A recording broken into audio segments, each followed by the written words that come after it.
Hi, this is Ron Rhoades here. Going to share with you a topper teaching tidbit. So first, let me share my screen with you, and then for you to see the whole screen, I'll turn off my videos here real quick, and we should be going. So this tidbit is about using initial student questionnaires to advance engagement and learning. And of course, a little disclaimer here, all the content here is mine and mine alone.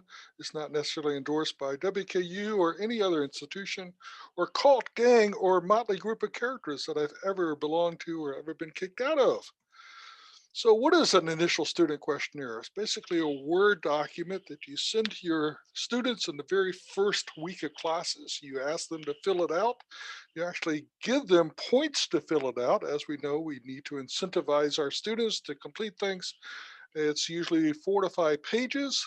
It's very easy for them to fill out, typically only 10 to 20 minutes, but it helps give you a lot of information. And why go to all this trouble? Why gather all this information from students? Well, first and foremost, to show that you care. When you show interest in students, the students know that you care about them, and that certainly incentivizes their engagement in class and their participation in class. Also, obtaining their phone number is very important. I find that, especially early on in a semester, the first week, the second week, the third week, if a student has not shown up to class, I like to text them. Now, sometimes I can do that during the class, like if people are meeting in teams, I've got an extra minute or so, I can just text them and say, "Hey, I hear you're not here today. Is everything okay?" You kind of freak the student out, of course. Otherwise, you do it after class and the like. And most of the time, you'll get a response, you get an excuse, but they know that you're watching, you. They know that you care when that is the case, and you know that you care that they are in class. Yeah. Uh, Third reason, and really the original reason I did this, was to build better teams. I do a lot of team work in classes, typically teams of 4 students. If they're in a classroom, I have two sitting in front, two sitting right behind them, so that two of them can turn their chairs. They can confer better that way. And I'm trying to match teams. One is I'm trying to make teams even. I don't want to put all the smart, high GPA students with and then low GPA students. That would be unfair. Uh, I'm also matching them by fields of study. Now, this is especially true for freshmen. They a lot of times they don't know who is in their major. You can connect them. You really can't connect them by GPA a lot at that time. You can also take into account outside interests, whether they're in Greek life or not, any clubs they're involved in. And very important, are they an introvert or an extrovert, or do they have high or low social or presentation anxiety? I try to pair those together, and that way they can, especially because there's a lot of presentations in my class, a lot of class discussion, they can encourage each other that way to participate. And as you know, when you build teams, a lot of times the best teams function when you have diverse personalities associated with it. So matching teams, very important. Another big reason is to identify students that have presentation anxiety. And if you do that, you can actually, like in your seating chart, if you're in a classroom, or even in a chart if you're doing Zoom sessions, uh, you could reach out to a student. Perhaps they are working in a team or the teams are finishing up, you can go up to a student and say, I'd like to call on you to answer this question. Do you think you'd be able to do it? Especially someone who's got severe presentation anxiety. You could review the answer with them, make sure they got it right, and kind of get them foster them in the standpoint of getting over presentation anxiety. As we know, about 40% of students in college have some type of either severe or very strong presentation anxiety. Most of them actually identify that they have some form of presentation anxiety. Another big one, especially in our department, is to keep better track of our students. So our goal is to make sure that our students graduate and get good jobs. And To do that, we need to kind of keep track of what they're doing. Do they have an internship? Very important for a lot of careers to have good internships. Do they have it? Have we connected them with a mentor in the profession? Uh, have they found a job? We can take note of all of that here on the screen. We can also keep track of their GPA. Very useful from one semester to the next semester. You can track if somebody's GPA rises, you can send them a congratulatory email, their cumulative GPA. Let's say you had a great semester, wonderful. That's very powerful. If it falls, you might want to schedule a one-on-one call with them. Say, hey, I noticed, you didn't do well last semester. What happened? All right, how are we going to fix that going forward? Getting their email address really helps you reach out to them. Identifying their majors and minors and certificates. I usually do this in separate columns, by the way, just from the standpoint of ease of sorting them. Uh, but that's very useful because then you can identify uh, students who maybe should have taken a certificate that they have not. Hometown, a lot of people sometimes connect with other people in hometown. I don't like to connect necessarily students with each other from that basis, but a lot of them like to return to hometowns in some way. And knowing that is a good idea. And then you can put in notes of conversations. A lot of other fields here. When are they graduating? The year and month, so you can sort by that. Their post-graduation email addresses. That way you could just kind of move all your graduates to a separate page on your spreadsheet. Gender, uh, for example, in my major, we have a certificate that students do, certified financial planners, and every year we have to report how many students are in our major, and we have to identify, break them out by gender and also by the ethnicity. Uh, so for purposes of what the CFP board requires us to do, we also keep track of field trips that they've been undertaken or have been awarded. We may provide financial support for those field trips, and we don't want to make sure that one student gets all the field trips. We want to spread those out. And how many credit hours have they accumulated? And that helps us keep track of where they are in the major. Now, some of this information in our spreadsheet, we actually take from TopNet reports. We order those up and then update our spreadsheet every semester. But other of that information can become right from the student questionnaires. Probably the biggest thing is once you've got all this information about the students, and I'll go through the information shortly that we gather, some of the additional, you can identify specific student concerns that way. You can schedule meetings with the students. So I have found, especially here uh, with doing online uh, classes, that I'm not as connected to the students as I usually am because I'm usually on campus most of the time, but now I'm not.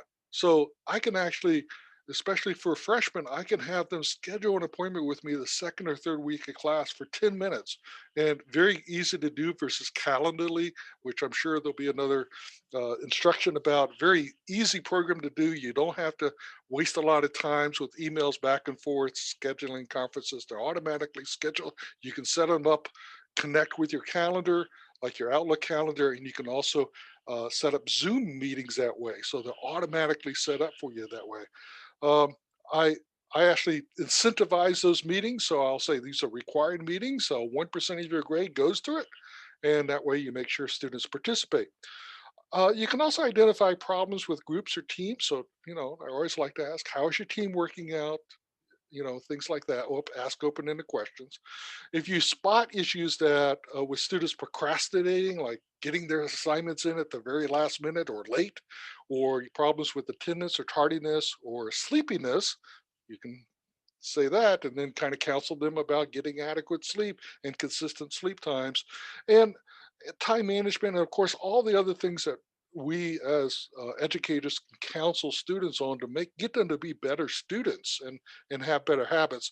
And of course, identifying problems that might result in referrals to the counseling center or academic advisors, involving them, or tutors, making sure students connect with tutors and get a tutor when it's appropriate, going to the career center, the writing center, math lab, whatever, basically taking all of our resources on campus and better connecting our students to them.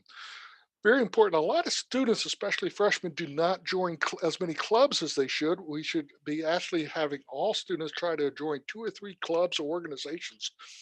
during the first 5 weeks that they are on campus. That helps connect them with the university. Joining an academic club obviously is very important, especially for students in your major where you have an academic club. You want to encourage them to go. I encourage them to go to some of the leadership sessions we have, like Dynamic Leadership Institute, great program.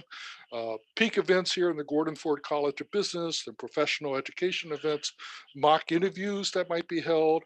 Uh, we can encourage students to go to obviously guest speakers that are on campus and things of that nature, and encourage students to go to job fairs, even freshmen, even if they're not looking for an internship or a job. Ask them to go and ask employers what they're looking for. And by going to a job fair, when they have to go for real, they're going to be a lot more at ease of that. They're going to know what to expect. Uh, I do a lot of counseling with students about internships and jobs and finding jobs, and especially reverse networking, or it's called the informational interview, and how to do that process and how to find jobs uh, that, what are the best websites to go to? What are the best resources? How do you research a firm? How do you research an individual? How do you use LinkedIn? All of those things. And you can also have discuss any minors or certificates that they might have, or even if they unsure about the major, you can have those type of conversations, especially if you involve some of the personality tests that you can find at the career center for them. Get them involved in that. Make sure that they're on the right path so they don't get to their junior or senior year and figure out that they should have changed their major. Another great thing is reviewing their resume or getting them to the Career Center to have their resume reviewed by the professionals there, uh, or and asking for feedback. Asking for feedback a lot of times at the end of these meetings. What ideas do you have that might improve how the class is designed, how the instruction's going, something along those lines. So, a lot of things that you can do with this information. Let's kind of go through real quick what the information is that when asking. Basically, the first part is, of course, please submit this via Blackboard. That way you always have it right there. You can pull it up at any time. The assignment's worth 10 points. All right. And we want their name, we want their nickname or their first name, their cell phone number, again, very important, so you can reach out to them. When are they going to graduate? That's very important. Just by giving them all the dates and having them check, it's a lot easier for them than writing in the dates. Of course, you could have a couple comical type entries here. All right. Uh, Majors and minors, again, you could list out a lot of the common majors and minors that your students like who are taking your classes might be involved in. This could be a longer list or a shorter list as appropriate. Or, and obviously they could fill out others here if they have any others that aren't listed in your form. Cumulative GPA to date. I think you need to specify what you're going to use that. You're not going to use that to say, hey, this is a bad student, a good, but you're going to use it to form teams. All right. And and that's really going to help you out down the road. And again, relating to careers, have you done an internship? If so, where did you do that? Nice to keep track of that because then you can also know refer future students to a firm, especially if you have notes that the internship experience was good, whether it's a whether it's an internship for credit or just an internship in which they got paid, did a summer internship for no credit. Ask them how they feel about their career path. A lot of times they'll say, I'm uncertain. And you know that you can have a conversation about that. Have they line up an internship or a job for following graduation? And if so, where? And if they haven't, that's something that you can help them tackle with later. Uh, if if you're holding in-person classes, I always like to ask, where do they want to sit? Now, I tried. A lot of people really need to sit in the front row, they prefer the front 2 to 3 rows. You do have students who like to be in the back, and sometimes those are not always the best students. So you have to kind of watch grouping students in the back when you do this. But I do try to accommodate this, especially for those who say, I really need to sit in the front row. Um, and they may not have identified through SARC that they need to do that, but it's a nice accommodation.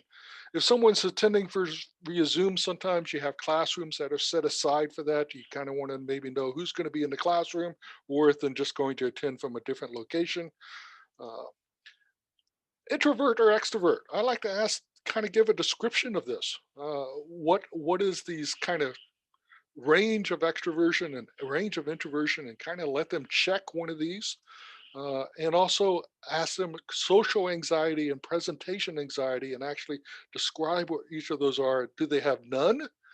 Or is it modest, moderate, strong, or severe? And they can comment further on that. And you have a lot of people who will, especially on presentation anxiety, identify as moderate, strong, or severe. Social anxiety, yeah, probably about 30–40% of our students, perhaps more on the freshman side, less on the senior side for that. What activities are they involved in? Nice to know. It might help you connect in terms of building teams. If they're involved in a sports team, it'd be nice to know that. Do they work? And if so, how many hours? Because if you're finding that a student is not doing well in a class or is sleepy and you see that they're working 40 hours a week, you probably need to say, hey, let's talk about your schedule, your weekly schedule, and what can you do to hopefully free up some time so you can get more sleep or work on your assignments more. Uh, Are there any events that you may know about that might cause you to miss any classes? For could be anything that comes up. A lot of students will say, well, you know what, my father's not doing well, or my mother's not doing well health wise, and could pass away or something. You kind of know that in advance sometimes. Um, and of course, people will identify if they're in a sports team. There might be some accommodations. There'll be a letter that you get, of course, as well. Being on time to class is important because I kind of specify what all the reasons for that.